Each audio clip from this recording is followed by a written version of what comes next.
Hello, I hope you're well.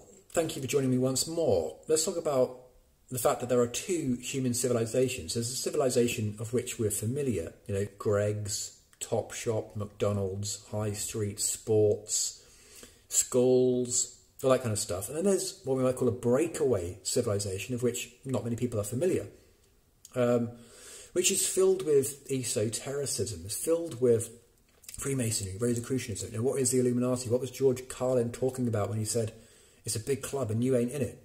All right, this is what we need to shine a light on, because this is actually the darkness of the world. So we need to transmute that darkness into light. And that's really why I'm making this channel and this video in particular. And so this esoteric group, which is ultimately possessing usurped or inverted ancient wisdom, is wielding its power, its intellectual differential over the masses, to the point where people don't even believe that there's a deep state. People don't believe that there can be anything beyond, say, Boris Johnson or Biden or Trump or Obama. They genuinely think that those people are at the top of the hierarchy. And I sort of feel for these people, because they're ultimately victims of a Western education system that's incarcerated the mind and kept its myopic gaze upon materialism and intellectualism, excessive empiricism. The scientists, the atheists, right? All of these people who are mostly concentrated in cities are the people who are most distant from this understanding and coming into the light of mind. What was Martin Heidegger talking about when he was talking about Das Man and Das Ein? We're living in an underworld above which our true civilization exists. And really, if you visualize the chakras, as I say that, you'll begin to understand what I mean. We need to get into the Solomon's Temple. We need to get into the cranium in terms of the consciousness, right? And this all involves meditation. Contemplation is the beginning of philosophy, as Socrates said. And it's this contemplation that actually begins to build a bridge into the higher worlds. It's this imagination that we've lost touch with because the fact that it was left at the door of Western education.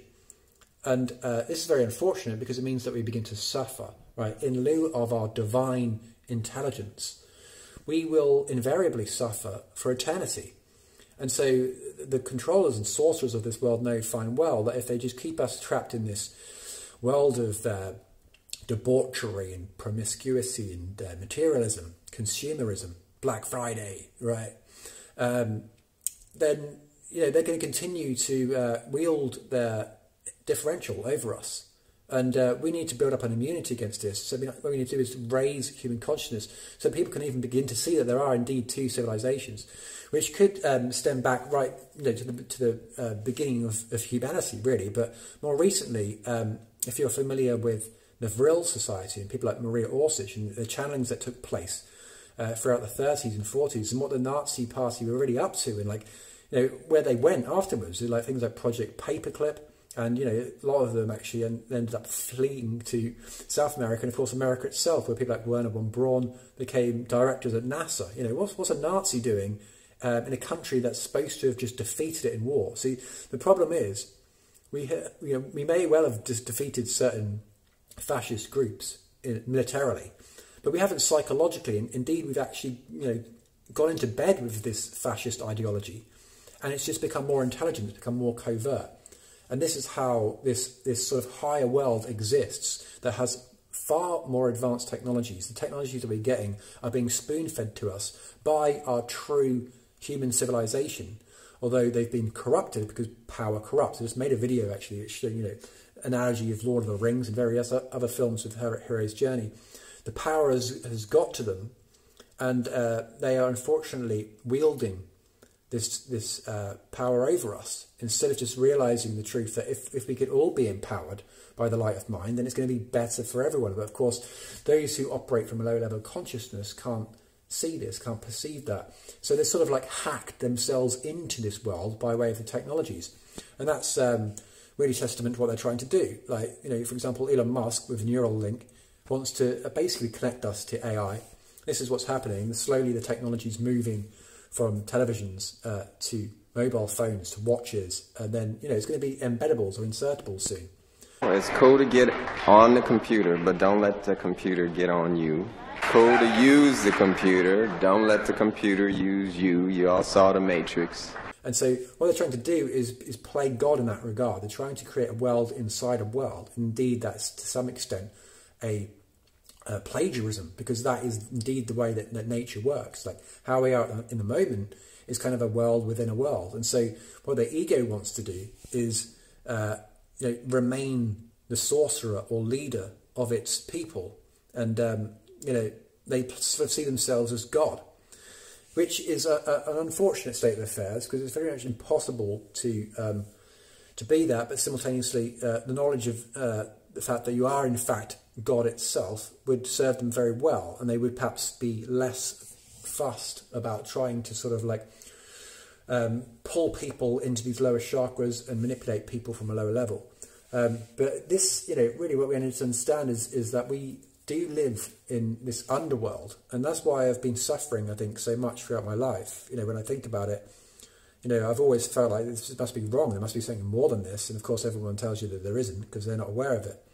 But if you get into books like, How to Know Higher Worlds by Rudolf Steiner, you'll begin to see that indeed there are two human civilizations, and in fact there are many more than two worlds out there, and a world really is a plane of existence. There are many other dimensions and densities that are very much explorable once we begin to raise our consciousness and reduce that chasm that we have between our physical waking state and the more ethereal mental state that's required, which is born of, like I say, contemplation, imagination.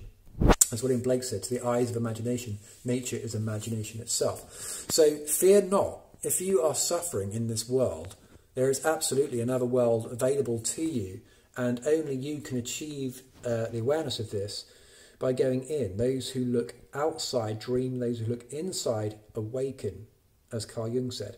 And so really this whole channel is about, trying to build that bridge for people so that they can join the team of truth, join the true humanitarian movement that's going to liberate us from compulsory labour for survival, from this system of very subtle slavery, right? Psychological manipulation, where we think that we're truly free, but actually it's a controlled choice, right? You can go to this plantation or you can go to that plantation. So what we need to understand is that if we come together, we can absolutely liberate ourselves and begin to experience this new world, not just as a manifest reality in certain areas of the world, which is the whole point on this channel, is to reclaim our land, hold it in common, to dilute power, to make shelter, energy, food and water basic human rights. What this is ultimately going to be doing is creating the freedom required for people to reach the mental state to attain this higher world, which they may have experienced in the dream state, but they just don't remember when they wake up. And when you do, you'll realise really why this world is full of such darkness. You'll begin to see that these beings have the establishment, so to speak, the elite, or more so the delete, is because that's what we should do to them.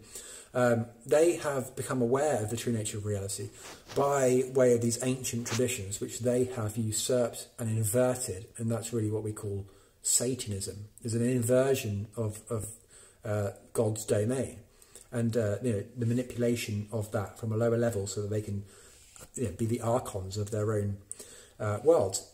And I just wanted to make a video because I find that fascinating. And do check out like Vril Society. Do check out that Rudolf Steiner book, How to Know Higher Worlds, and various other subjects. But yeah, anyway, that's it for now. See you next time.